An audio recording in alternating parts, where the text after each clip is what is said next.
All right, strap yourselves in because today we are diving deep, really deep into the world of Mrbeast. Yeah, we're going way beyond those viral videos with crazy giveaways. We're talking Some allegations, serious allegations. illegal lotteries, Oh yeah, rigged challenges. even whispers of some pretty questionable stuff going on behind the scenes. Questionable workplace practices, for sure. So we're going to try to answer a big question today. Mm. Is Mrbeast a true philanthropist? Or just a master marketer. Right. Yeah.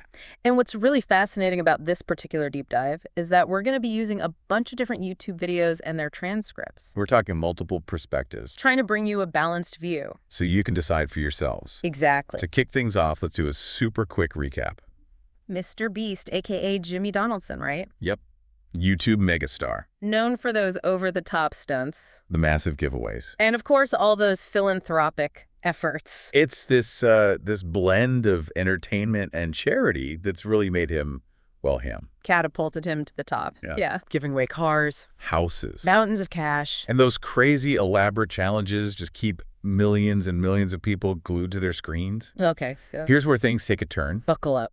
An ex-employee, known online as Dogpack404, Dropped a whole series of videos alleging some serious misconduct. within Mrbeast's organization. These videos blew up online, Fast. and they claimed that some of Mrbeast's giveaways, well, they might actually be illegal lotteries. Whoa. They also said that challenges were rigged to favor friends and employees, and even hinted at some pretty inhumane treatment of some of the crew members. On set, Yeah, on set. there is a lot to unpack there. Oh, yeah, a whole lot. One specific video, 100 boys vs 100 girls for $500,000 Dogpack404 called it out as being rigged, in favor of the girls. a lot of whom were allegedly Mrbeast's employees. You can just imagine the online firestorm that followed. People started questioning everything. The authenticity of his content. His real intentions behind all those philanthropic acts.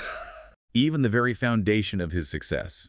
Yeah, like, is any of it real?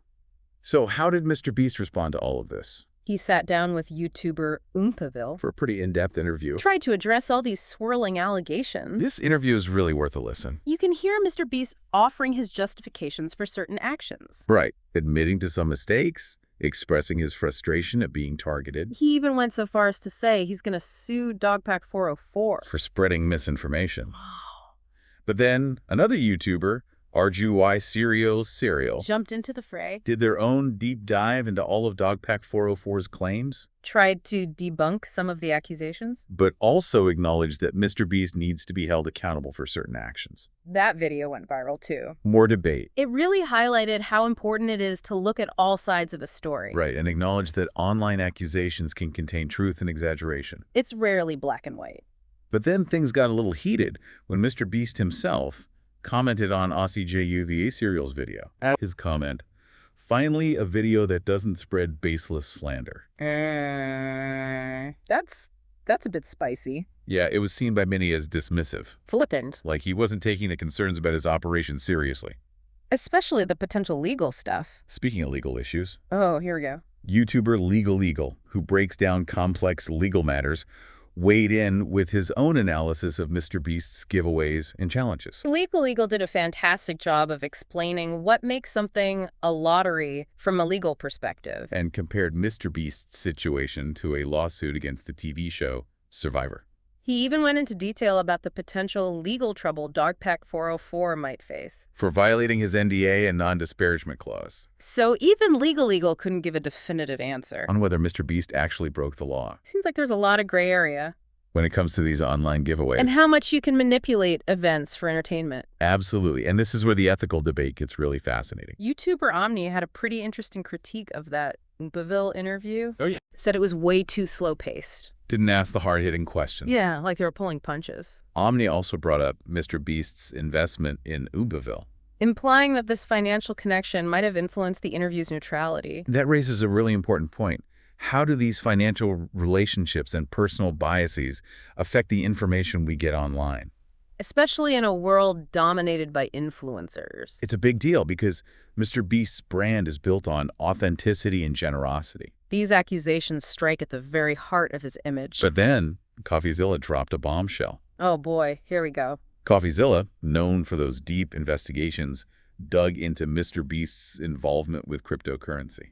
specifically the Wong clan crypto wallet. Allegations of insider trading. Some potentially shady stuff going on. CoffeeZilla did not hold back. Presented evidence that suggested Mr. Beast might have been involved in some questionable crypto moves, even if he wasn't, directly calling the shots. Mr. Beast responded. Said a fund managed his investments, but admitted to regretting replying to a tweet promoting a specific cryptocurrency. That just added fuel to the discussion about transparency and accountability, especially when influencers are promoting volatile investments to a young and trusting audience. So, okay, we've got rigged games, giveaways that might not be legal, and crypto controversies. What about the core of the Mr. Beast brand? Philanthropy. This is where the ethical debate gets really thorny. Is it okay to leverage acts of charity for content? Are vulnerable people being exploited for views, or is it all in good fun? Where's the line between genuine giving and just creating content for clicks? Mr. Beast has said he's giving away way more than he's earning. But some people argue that even if that's true, there's still something off about how he presents these charitable acts. Right, like by filming and editing these acts of giving, the focus kind of shifts away from the act itself and more toward the spectacle of the giveaway. It becomes more about the entertainment than the impact. And then there's the question of consent. Do these people really understand how their stories are going to be portrayed? And the potential long-term impact. Even after the cameras stop rolling. Yeah, long after the video fades to black. Mr. Beast insists he always gets consent, and that the people in his videos are genuinely benefiting from his actions. But critics question whether they really grasp the long-term implications Of participating in this kind of content. and the impact goes beyond those receiving the charity, too. What do you mean? Well, some people worry about how this type of content affects viewers. Interesting. Like what kind of impact? Like, some argue that by presenting philanthropy as entertainment, Mr. Beast might be normalizing a certain kind of performative giving. So it's more about the spectacle and less about genuine altruism. Yeah, and that's a big concern. So instead of inspiring real generosity and a desire to help others, it creates this culture where good deeds are only valued if they go viral. It's a valid It concern. makes you think about influencer culture and how it might be shaping our values. It's a delicate balance, for sure. And it's something that Mr. Beast, as probably the most influential philanthropist on YouTube, is going to have to grapple with. As his platform and impact keep growing, Absolutely. it's only going to get more complicated from here. So he said, to be an illegal lottery, a giveaway has to have 3 key elements: Okay. a prize, chance, and consideration. And the consideration part is where things get tricky with Mr. Beast. Right? Yeah, you can't make people pay money to enter the giveaway or do something that benefits you directly. Okay, so like, think of it That's like, a good example. like if you had to buy a product or make a donation to enter a contest, Okay. that could be considered consideration. And then the giveaway might be an illegal lottery. So asking viewers to like, subscribe, and comment to enter, like Mr. Beast does a lot, Yeah. that could be seen as consideration because it boosts his channel. Exactly. Legal Eagle pointed out that even though Mr. Beast says his giveaways aren't lotteries, Right. those actions, the liking and subscribing, commenting, Those could be seen as consideration legal. so it's kind of a legal gray area. Yeah, it's murky. Fascinating. That's just one layer of this whole thing.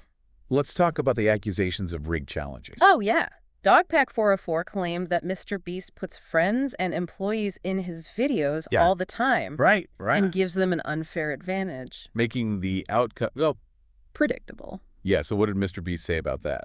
He said he does sometimes include friends and employees, Okay. but that it's not about rigging it, it's about entertainment, Hmm. having familiar faces, making it fun and unpredictable. But, I mean, doesn't that create a kind of weird power dynamic? Oh, for sure. Even if they aren't explicitly told to win, Right. wouldn't knowing Mr. Beast, being friends with him, influence how they act in the challenge? Yeah, and that's what a lot of the critics were saying. Oh. Even if it's unintentional, it's not really fair. Right, and it makes the viewers feel like they're being tricked. Yeah, like, is this real? Is any of it real? Yeah. The more we learn about what goes on behind the scenes, Right. the harder it is to just enjoy the videos. It's true, and this whole thing about rigged challenges brings up a bigger question about authenticity. Like with the CGI in that philanthropy video. Exactly, that was a big one. Yeah, he said it was a mistake, but A lot of people saw it as a sign that he might be willing to manipulate things. to tell a better story. Even when it comes to charity. Yeah, it makes you wonder how much of what we see is real. And how much is staged? It's a question we should all be asking. Not just with Mrbeast, but with, any online content. Right, with deepfakes and filters. And Perfect social media feeds. it's getting harder and harder to tell what's real. From what's totally fabricated. And that blurring of lines makes it even tougher to see the difference between real acts of kindness and those that are, I don't know, Calculated. yeah, for views and profit. So we've talked about legal gray areas, rigged challenges. CGI. Let's go back to the core of this whole thing. Mrbeast's philanthropy. This is where it gets tricky. Ethically. Yeah. Is it okay to use acts of charity as content? Are people being exploited? Is it all just fun and games? I mean, where is the line between genuinely giving and just trying to get clicks? Mrbeast says he's giving away more than he makes. Right. But some people say that even if it's true, it's still, I don't know, weird Yeah. how he's presenting it all. Like by filming and editing everything, the focus becomes the spectacle. Yeah, not the act of giving itself. It's more about the entertainment. And then the impact. And some argue that that reduces the people he's helping to just, Props. yeah, and these elaborate videos. That are ultimately designed to make money. And there's consent. Do these people really understand how their stories are going to be used? Right. And what the impact might be. Even after the cameras are gone. Mrbeast says he always gets consent. Right. And that they're all benefiting from it. But do they really get the long-term implications It's hard to say. of being in these videos? And it goes beyond just those receiving the charity. What do you mean? It also impacts the viewers. Really? How so? Well, some people say that Mrbeast is normalizing a certain kind of performative giving. It's not about altruism, it's about... The show. Yeah, so instead of inspiring real generosity... It creates this culture where good deeds are only good if they... go viral. It's a scary thought. It makes you wonder about influencer culture and how it might be shaping what we value. It's a tough question. Can you even do large-scale philanthropy without turning it into entertainment? I don't know, it's a hard balance to strike. And it's something Mrbeast is going to have to figure out. As he gets bigger and bigger. I don't know. It's like we're stuck, Yeah. wanting authenticity. But we know everything online is... So carefully crafted. It makes you wonder, can we ever really know anyone's true intentions? It's so weird, right? The more we know about how it's all made, Uh-huh. the more we question everything, even the things that seem selfless. Like, is this real altruism or just a really good marketing ploy? Yeah. Yeah. Can you even separate the two anymore? Well, it makes sense to be skeptical, with everything online. Right. But it can kind of backfire. How so? Like, it's good to think critically, but it can also make you cynical. Mm-hmm. You start to think there's no such thing as genuine goodness. Especially online. Yeah, especially online. I get that, but with Mrbeast, Yeah. it's just so over the top, the challenges, the giveaways. I mean, it's hard not to be a little skeptical. Like, it just feels so manufactured. It's good to ask those tough questions. Yeah. Demand transparency, Right. But questioning everyone's motives all the time, Yeah. it can have downsides, too. What do you mean? Like, what if everyone just assumes every good deed is for clicks or a tax break? Creates a culture of distrust. No one wants to do anything good. Yeah, because they're afraid of being judged. So it discourages real philanthropy. Exactly. So we need to be careful. Yeah, we don't want to get rid of all the good stuff. Just because some people might be gaming the system. Right. So how do we find that balance? It's tough. How do we deal with all this entertainment, philanthropy, influencer culture without becoming totally jaded? Critical thinking. Okay. We got to be aware of manipulation, but also open to the idea that, Some people are genuinely good. right, it's not always a scam. So be careful, but don't assume the worst. Yeah, question things, but don't let it make you cynical. When you watch a video, I guess you have to ask yourself, what's the motivation here? Yeah, who's benefiting? Are there any downsides? And how does it make you feel? Does it inspire you or just make you feel icky? Those gut feelings are important. They tell you a lot about what you believe in. Help you find content that feels real. And ethical. So maybe it's not about judging every influencer. Right, they're not all bad. It's about being aware, Yeah. choosing to support the creators who are trying to do good in the world. Even if they're not perfect. That's a good point. We as viewers have the power. We decide who to follow, who to support. Who we listen to. That's pretty powerful. We can shape the kind of content we see. Reward the good stuff. Demand better from these influencers. Exactly, because they have a huge impact on our culture. We also have to think critically, Yeah, question what we see and hear have those tough conversations. about what's right and wrong online. This has been a wild ride. A deep dive, for sure. We've talked about Mrbeast's rise, The accusations, the crypto stuff, the legal stuff, freak videos. philanthropy as entertainment, That's a lot. and we've raised a lot more questions than answers. I think that's okay. I hope this has given you some tools to think about the content you consume, And the influencers you follow. because it's up to all of us to decide where we draw the line, What's authentic, what's not. how we hold ourselves and the creators we support accountable. The online world is constantly changing, It's complicated. but by talking about these things, Demanding transparency, expecting people to do the right thing. we can make the internet a better place. So next time you're scrolling through your feed Oh yeah. and you see a video that seems too good to be true, Take a second. ask yourself, what's the real story? What aren't they showing me? Does this fit with what I believe in?